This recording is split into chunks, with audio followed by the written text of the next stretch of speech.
Torture, ঝুলাইয়া গরু ছাগলের মতো ঝুলাইয়া কারেন্টের শক দেয় এবং সিনিয়র জুনিয়র নাই, চট থাপ্পড় গরুর মতো হাত পাও বাইন্দা পিটাইতেছে।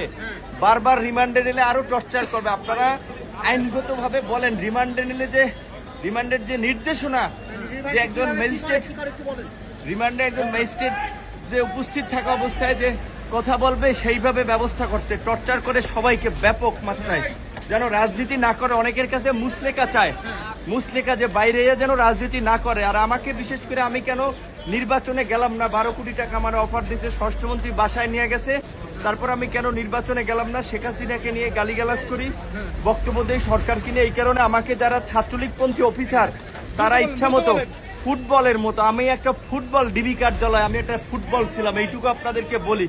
এখনো যদি আমার প্রস্তুত শরীর, এই যে দাগ এখনো এই শুকায় নাই, এই এখনো শুকায় নাই। আপনারা একটু এইটা তো বলেন অন্তত, রিমান্ডে যে আমরা এই সরকারের পতন ছাড়া আমাদের বাঁচার এবং জাতির মুক্তির পথ নাই। সরকার পতন না হওয়া পর্যন্ত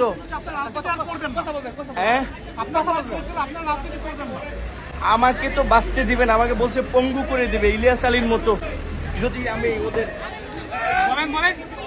আমাকে বলছে যে পঙ্গু করে দেবে, আমার মতো দু একজন নূর না থাকলে তাদের কিচ্ছু হবে না। আমি শুধু এইটুকু বলি যে আমার শারীরিক পরীক্ষা করার দরকার, চিকিৎসা করার দরকার। আমার ইনজেকশন পুশ করছে, এটি কি